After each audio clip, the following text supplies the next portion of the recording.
یوسفی. نموند پای حرفایی که زده بود، رفت و هرچی که بین ما بود یه شب همه ویرون شد. گذشت از من و همه خاطره هاش، از دلی که یه عمری براش شبیه دل مجنون شد. نخواست بمونه توی قصه من، رفت و شد همه قصه من. ساده غرق عذابم کرد، شکست غرور منو توی خودم.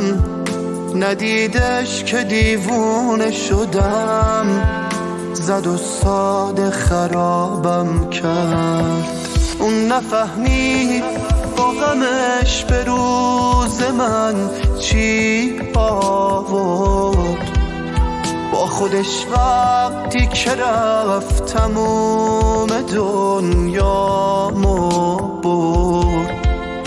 اون ندید آرزوهام با رفتنش آسون مرد.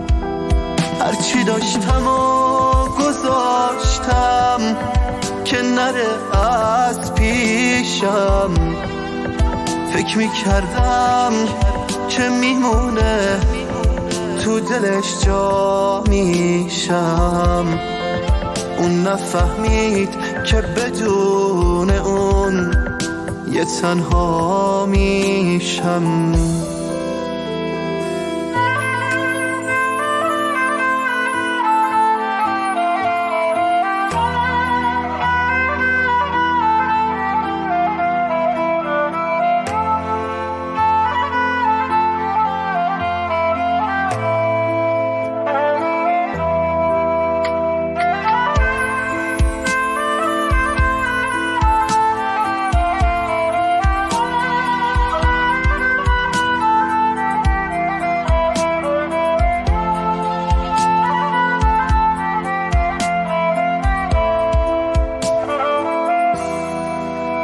هنوزم بهش فکر میکنم دقیقه هامو.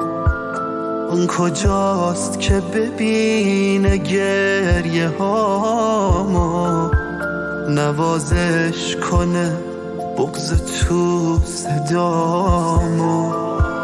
هنوزم دلم میگیره از نبودن اون، مثل غروب دلگیر زمستون که غم داره توی هوای بارون.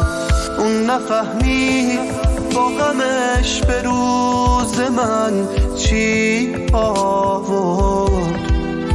با خودش وقتی که رفت تموم دنیامو برد. اون ندید آرزوهام با رفتنش آسون مرد. هرچی داشتم و گذاشتم که نره از پیشم. فکر میکردم که میمونه تو دلش جا میشم. اون نفهمید که بدون اون یه تنها میشم. امین رادمنش.